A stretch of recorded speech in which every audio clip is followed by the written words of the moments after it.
All right, let's get over to Gaza. Yeah, so we have some significant developments here. Let me go with the latest one first. So Trump put this message up on, I guess this was Truth Social to begin with. Let's put this up on the screen. So he writes, Shalom Hamas means hello and goodbye. You can choose. Release all of the hostages now, not later, and immediately return all of the dead bodies of the people you murdered, or it is over for you. Only sick and twisted people keep bodies, and you are sick and twisted. Unmentioned is the fact that Israel is holding hundreds of bodies, but we'll put that aside. I am sending Israel everything it needs to finish the job. Not a single Hamas member will be safe if you don't do as I say. I have just met with your former hostages whose lives you have destroyed. This is your last warning for the leadership. Now is the time to leave Gaza while you still have a chance.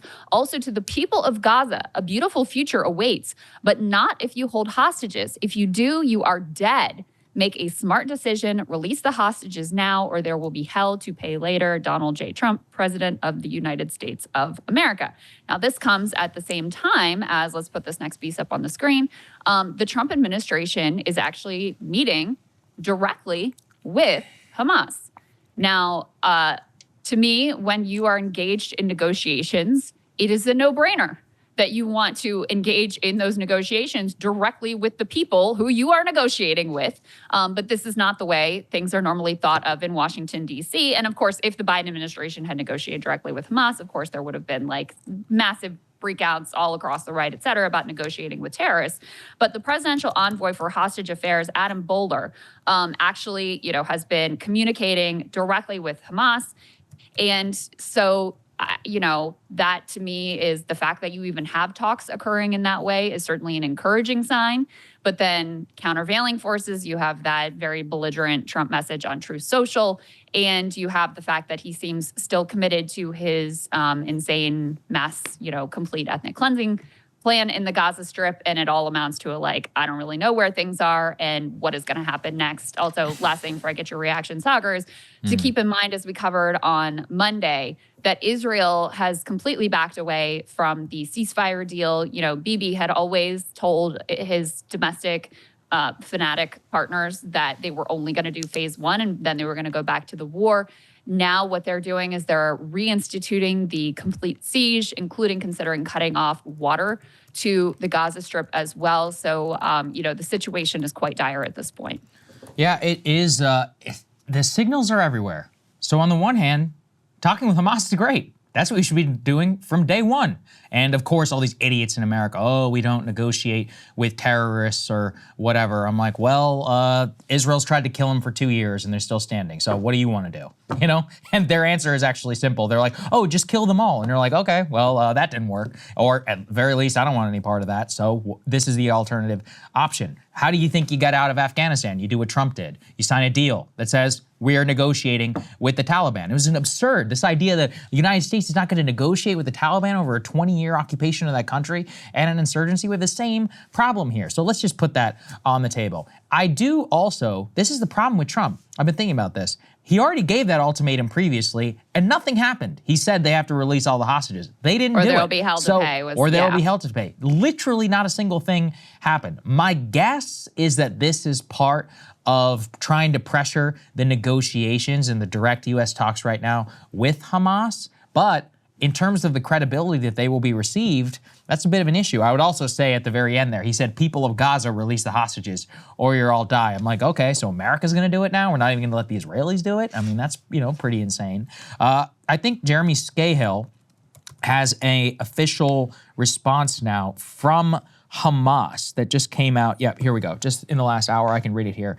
In response to Trump's statement directed at Hamas, only sick and twisted people keep bodies. On February 23rd, the Palestinian National Campaign for the Recovery of Martyrs' Bodies announced, they're going through the bodies thing. They say, according to the bodies, they're among retained. They're talking what you said about Israeli bodies. And finally, they say the campaign noted these figures do not include bodies held in the Gaza Strip since the onset of aggression. However, Israeli sources have revealed the occupation is holding over 1,500 martyr bodies at the what the that Saad Tayed, I forget exactly how to say it, where the rape occurred in occupied southern Palestine. So you can see that they are hitting back on the body's claims, but they are not actually talking specifically about this claim over hell to pay. So there is an open question. I will also say it's funny that this is such a subversion of the Israeli strategy, because Israel's previous strategy was to kill all of the people who were reasonable-ish inside of Hamas so that there was nobody to negotiate with. And yet, even still, as we can see here correctly, at this time, there's still no bombing yet.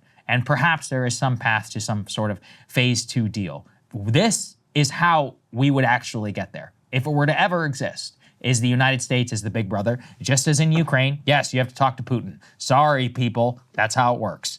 Same here in Hamas. No, they don't have a nuke, but they exist, and they have at least some number of fighters in the Gaza Strip who are still able to mount a resistance. They have some support there. Nobody really knows how much, but yeah, you have to talk to them. So this is the duality, I guess, of Trump and the two directions where he's torn. His Israeli supporters want him to just blow them all away and basically bomb and give. That's the other thing. I will give Israel everything. They've already been given. What are they asking for that they're not getting? Is there any evidence? I have not seen one. And you and I both know if there's a weapon system they wanted that they weren't getting, they would leak it. They would have leaked it, last week. Oh, yeah. I can't think of a single thing that they're getting that they don't have, other than a nuke, which they also have. So it's like, well, what do you want?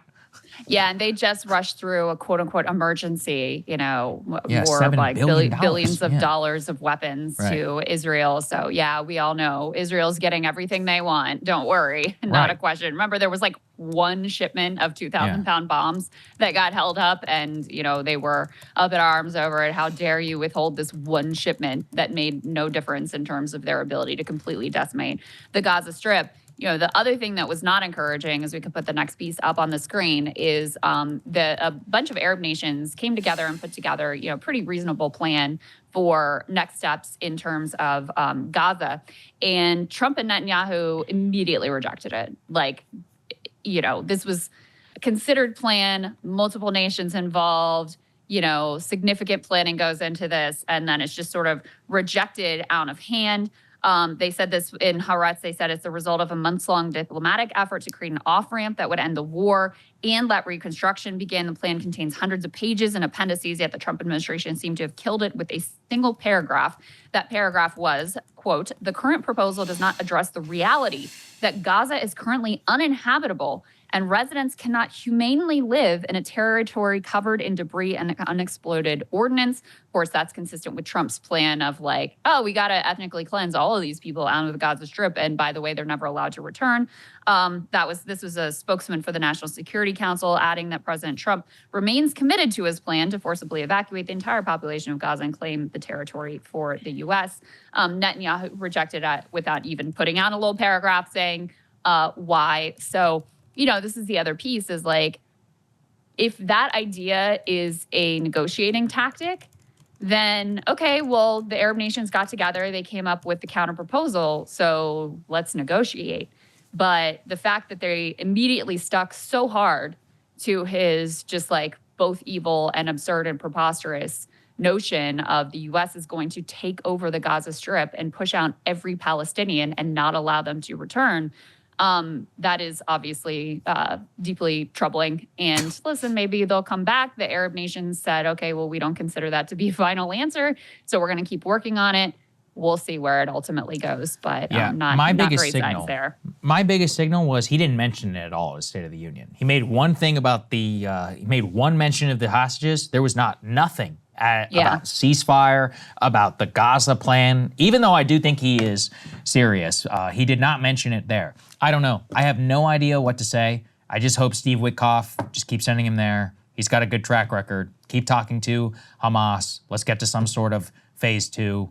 Whatever this Gaza moronic idea is, I don't even know about that. But in the interim, it's still better, at least for now. But if Trump does start to provide not only just weapons to Israel, that's par for the course. If he starts to directly intervene from the U.S. military, I think you would see a titanic pushback here in the United States. I genuinely don't think a lot of people would stand for that, about a direct military and a bombing campaign In fact, it would be a nightmare for Israel and for a lot of their supporters because people would start asking all kinds of questions whenever it's actually U.S. military weapons, jets, and others that are directly being used inside of the Gaza Strip. So we'll see. Maybe they will catch their own tail because that will create a serious pushback, I think, from the United States, or both also in terms of backlash against the United States. Very, very troubling situation. Hey, if you like that video, hit the like button or leave a comment below. It really helps get the show to more people. And if you'd like to get the full show ad-free and in your inbox every morning, you can sign up at breakingpoints.com. That's right. Get the full show, help support the future of independent media at breakingpoints.com.